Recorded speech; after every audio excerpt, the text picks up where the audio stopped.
네, 매일 아침 꼭 챙겨야 할 뉴스 딱 3개만 골라서 깊게 들여다봅니다. 뉴스 세계 시간인데요. 자, 목요일에는 김수민 시사평론가와 함께합니다. 어서 오세요. 네, 반갑습니다. 자, 그리고 박지훈 변호사 모셨습니다. 어서 오세요. 네, 안녕하세요. 박준입니다. 네. 자, 첫 소식 가볼까요? 네, 서울중앙지검 공공수사 2부가 선거 개입 의혹을 받고 있는 인사들을 대거 기소했습니다. 네. 기소된 인사들은 송철호 울산시장, 송병기 전 울산시 경제부시장, 황운하 전 울산지방경찰청장, 백원우 전 청와대 민정비서관, 박형철 전 반부패 비서관, 한병도 전 청와대 정무수석 등이고요. 어제 조사한 이광철 전 비서관과 오늘 조사할 임종석 전 실장의 처벌 여부는 총선 이후에 결정을 할 방침입니다. 총선이 또 다가오고 있고 다음 달 3일이 인사 시점이어서 그렇게 작용한 게 아닌가라는 관측이 나오고 있습니다. 네, 바로 이 점을 좀 짚어봐야 될 것 같은데요. 이게 이제 기소권 남용이냐, 기소가 정당했느냐 이야기는 논외로 치고, 네. 그거는 아마 이제 그 재판에 넘겨졌기 때문에 재판 과정에서 아마 치열한 공방이 있을 테니까 또 나중에 충분히 다룰 수 있는 기회는 있을 것 같아요. 제가 궁금한 게, 자, 황운하 전 청장은 그렇죠. 2월 4일쯤에 나가서 조사를 받겠다고 이야기를 했는데 조사 없이 기소 결정을 내렸어요.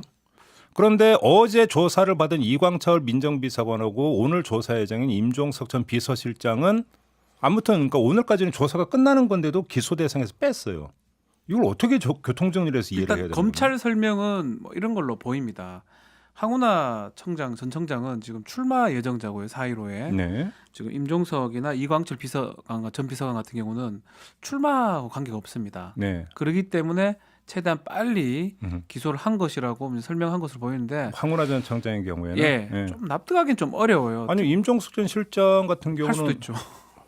미정이 불출만 했지만 예, 불출만 유동적이라고 표현이 유동적인가요? 어쨌든 지금은 출마 상황이 아니기 때문에 음. 4.15 끝나고 뭐 기소하거나 뒤늦게 해도 큰 상관이 없는데 아니 잠깐만요. 근데 그 설명이 더 납득이 안 되는 게 이광철, 임종석 두 사람은 출마하고 상관이 없다면 총선 뒤로 기소를 미룰 이유는 더 없는 거 아닙니까? 그렇게 설명을 하고 있는 거예요. 지금 검찰 설명이? 예. 근데 이제 일단 내부 회의가 지금 밖으로 공개가 됐으니까 얘기를 해야 될 것 같아요. 이성윤 지검장 같은 경우는 그걸 문제 삼았거든요. 황운하 전 청장을 부르지 않고 소환하지 않고 기소하는 건 좀 문제 아니냐. 이 부분은 좀 고려해 보자라고 했는데 나머지 수사팀 같은 경우는 아니다. 기소해야 된다라고 어차피 사회에 불응하고 있고 언론의 입장이 다 나왔기 때문에 네. 조사할 필요가 없다라는 취지로 결국은 기소를 한 거거든요. 그러니까요. 이게 지금 일관된 기준인지가 궁금했으면 여쭤본 건데 김수민 평론가는 네. 어떻게 보세요? 이것이 이제 사실 어떻게 보면 지금 받고 있는 혐의가 임종석 전 실장이나 이광철 전 비서관이 오히려 몸통, 그러니까 검찰이 제기하는 의혹에 따르면 몸통에 해당할 수도 있는 그런 사람인데 확인된 거는 더 적다는 말이죠. 그럼 이제 여기까지 묶어가지고 기소를 하려면 나머지 이미 수사를 해놓은 거에 대한 기소가 어렵다고 스스로 판단을 한 게 아닌가. 근데 말씀하셨던 것처럼 이 두 사람에 대해서 기소되지 않은 두 사람이 과연 총선에 출마하지 않는 인사인데 총선 이후로 기소를 미루겠다라고 하는 것이 총선까지 아직까지 시간이 꽤 남았다고 볼 수 있거든요. 그러니까 이 부분이 좀 납득이 안 되는 측면이 있을 것 같고요. 그리고 이제 황운하 청장 같은 경우는 어느 정도는 좀 괘씸죄도 적용을 받지 않았나. 왜냐하면 이제 기소되지 않은 두 인사 같은 경우는 우리가 검찰 출석에 불응한 것은 아니었다라고 적극적으로 해명을 하고 있는데 황 청장은 대놓고 이제 2월 4일 이후에 내가 조사를 받겠다면서 그동안 수차례 조사에 불응했거든요. 그러니까 인사이동 이후가 되죠. 네. 2월 4일이면. 그렇죠. 예. 그래서 그 일정을 우리가 봐주고 기소 명단에서 빼줄 수 없다라고 하는 검찰의 어떤 그 의지가 있었던 게 아닌가 싶습니다. 한편으로는요. 예. 2월 4일, 3일, 4일이 중요한 시점인 게 인사이동이 되면 검사들이 바뀝니다. 특히 지휘 라인이 바뀌거든요. 그렇게 되면 혹시나 이제 이 대검 회의의 주체들도 바뀌게 돼요. 그러니까 그 점이 고려가 그러니까 분명한 것은 2월 3일이 인사이동 이제 시점이 되는 거니까 네. 그 전에 해야 천하게 된다라는 게 지금 수사팀의 생각이었던 그러니까 것 예를 들어서 같습니다. 100번 양보해서 2월 3일 전에 마무리하겠다 우리가 했던 건 그건 뭐 충분히 그럴 수도 있다고 생각을 해요. 그럼 네. 그렇다 치고 얘기는 거기서부터 시작이 되는 건데 그렇다 치고 그러면 2월 3일 전에 이광철 임종석 두 사람에 대한 조사도 이루어지니까 그럼 같이 기소를 결정을 하든 그렇잖아요. 그렇죠. 아니 뭐 황운하 그러니까 이 두 사람을 뺀다면 황운하 전 청장도 그러면 미루든 이게 그 보는 사람들 입장에서 뭐 이게 어떤 사정 때문에 맥락이 그렇구나 맞는데 이게 일관된 기준이구나라고 이해를 하겠는데 그래서 네. 지금 김수민 평론가 얘기했던 것처럼 뭐 이거는 전 개인적 생각입니다. 네네네. 검찰의 어떤 좀 불편함, 괘씸죄 조금 예. 전에 김수민 평론가 괘씸죄를 괘씸죄라고 표현했는데 표현했는데. 불편함하고 두 번째 혹시나 수사팀 바뀌었을 때 그 수사 기록이 넘어갑니다. 네. 그리고 조사를 또 받게 되거든요. 예.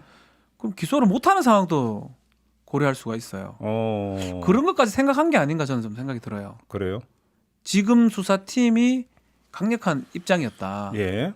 기소를 해야지 만약 시간이 끌어지면 기소를 못하는 상황도 될 수 있지 않았을까. 네. 그건 제 개인적 생각입니다. 알겠습니다. 근데 그러면 또 이제 그 모순이 발생하는 게 조금 전에 김수민 평론가는 임종석 전 비서실장 같은 경우 이제 몸통 뭐 검찰 주변에서 그런 네. 얘기가 나왔으니까 뭐 인용이니까 검찰 주변에서 임종석 전 실장을 몸통으로 의심을 하고 있는 건데 그러면 나머지 사람들은 기소하면서 예를 들어서 그 검찰이 몸통이라고 의심하는 임종석 전 비서실장은 나중에 수사팀 교체해서 보면 혐의 없는 걸로 나와버리면 예를 들어서 그러면 그 몸통이 아닌 다른 사람들은 그럼 어떻게 되는 겁니까 얘기가? 그러니까 그 부분이 그때는 이제 다른 사람들 중에 누군가 몸통이 될 수도 있는 거겠죠. 아니 그러니까 제 얘기는 뭐냐면 납득이 되려면 좀 기준이 좀 그 일관됐으면 좋겠다는 얘기예요. 저는 아주 소박한 얘기인데 그건 저도 마찬가지예요. 뭐 이건 이렇게 뭐 구체적인 법리 따지는 것도 아니잖아요. 이게 이렇게 계속 조사 없이 기소하는 것 자체가 이례적인 거거든요. 네. 그런 일이 지금 4번째, 5번째 일어나고 있어요.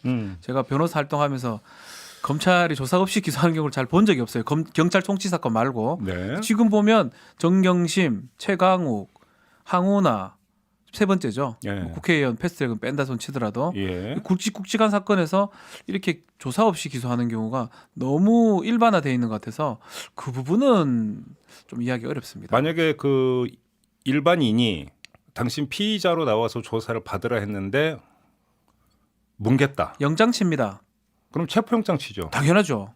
어디서 그 건방지게 안 나온다 그럽니까? 무서워. 아니요. 제가 변호사 입장에서. 무섭게. 오라면 당연히 갑니다. 그걸 쳐다보시면서 얘기를 하시니까 아니 무서웠어. 제가 변호사 입장에서 갑자기 그렇게 얘기한 거고. 그러니까 제 얘기가 바로 그거예요. 아니 그럼 그런 절차를 거친 다음에 간 것도 아니잖아요. 네. 근데 이 사건들은 뭐 시간이 좀 적지만 한참 후에 시작한 거예요. 벌써부터 김태우 뭐 고발이라든지 아니면 그거는 작년 2월에 그렇죠. 한참 전에 거를 대내였는데 그때까지 조사를 안 하다가 참 그 부분은 끝까지 이게 그 나중에 재판할 때도 문제가 될 겁니다. 아마. 네. 저는 이제 조사 없이 기소를 할 수도 있다고 생각은 합니다. 이게 뭐 위법도 아니고 이제 그 피의자가 자꾸 출석을 하지 않으니까 그 일정에 휘말릴 수는 없는 건데 문제가 되는 것은 이제 형평성인 것 같아요. 그렇죠. 누구는 계속해서 이제 나오라고 했다가 안 나오니까 기소를 하는데 누구는 총선 이후로 밀어버리겠다. 그래서 검찰이 굳이 그것을 2달 이상 남은 총선 뒤에 속개하겠다라는 얘기를 할 필요가 있는가? 네. 예, 여기서 좀 문제가 발생한 게 아닌가 싶습니다. 이렇게 정리하겠습니다. 세상살이 그렇지 않아도 복잡한데 네. 좀 머리 좀 편하게 좀 해주셨으면 좋겠다. 깔끔하게 다 부르든가 다 부르지 말든가. 네. 간단한 저희는 원칙. 단순하거든요. 그죠? 저도 그렇습니다. 네. 단순 소박하게 좀 접근해서 이게 이래서 이런 거구나라고 이제는 안 부르고 다 기소하지. 이해할 수 있게 좀 해주셨으면 좋겠다라는 부탁의 말씀을 드리겠습니다. 자, 두 번째 뉴스로 넘어가죠.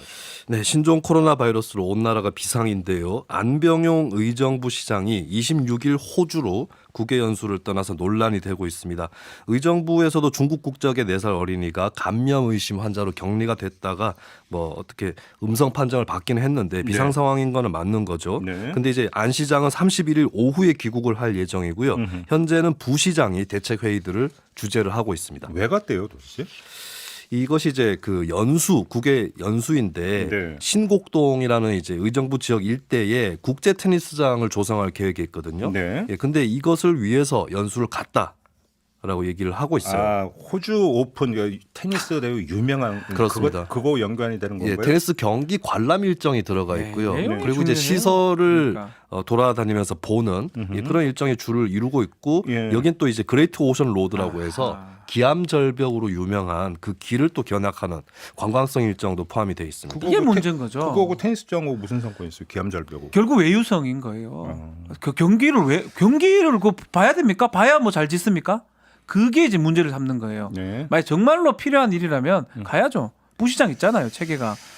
근데 그러게요. 이거 가가지고 지역 경기장 짓는데 그 경기 본다고 자기가 뭘 안다고 그걸 봅니까?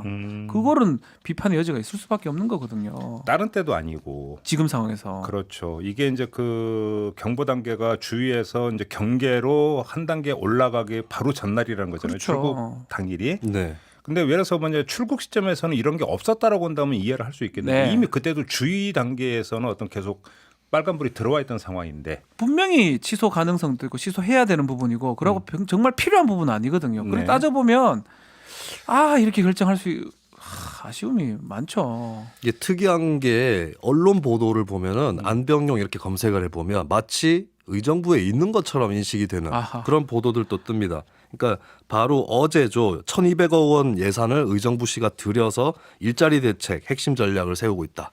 이런 보도가 바로 나갔었고요. 예, 그리고 이제 이 테니스에 관련된 보도, 테니스장 조성을 한다는 보도도 28일 경인일보 지역신문에 났는데 네. 사실 이 국제 테니스장 조성이라고 하는 타당성 조사 용역 착수 보고회는 이미 22일에 개최가 됐습니다. 네. 그래서 이게 지역 언론들도 좀 이게 안병용 시장이 나가 있다라는 사실을 보도하기보다 지금 시가 일을 하고 있다. 이것을 보도한 것이 아닌가 그렇게 보여집니다. 네, 국민 여론이 어떻게 흘러갈지는 대충은 좀 짐작이 되죠. 네, 알겠습니다. 자, 다음으로 가죠.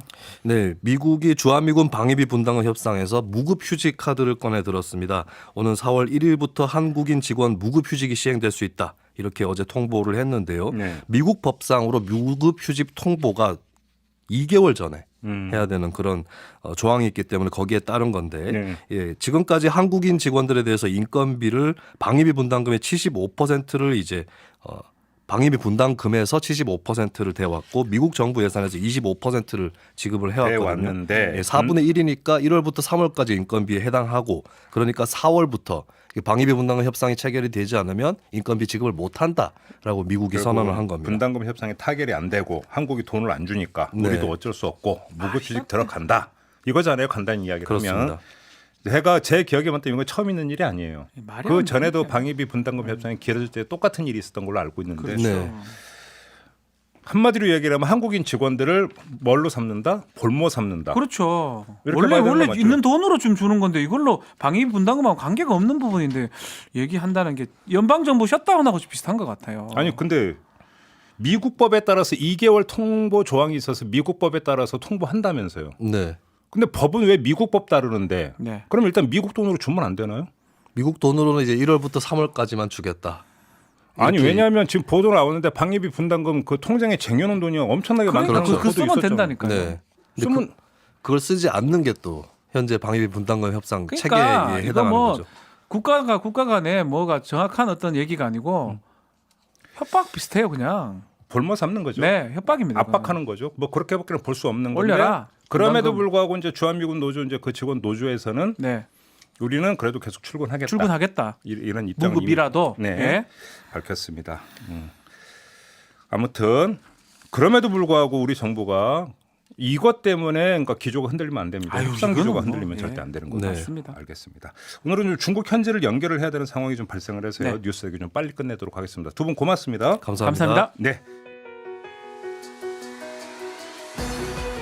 이슈의 핵심을 꿰뚫는 예리한 시선, 믿고 듣는 진품 시사, 김종배 시선 집중.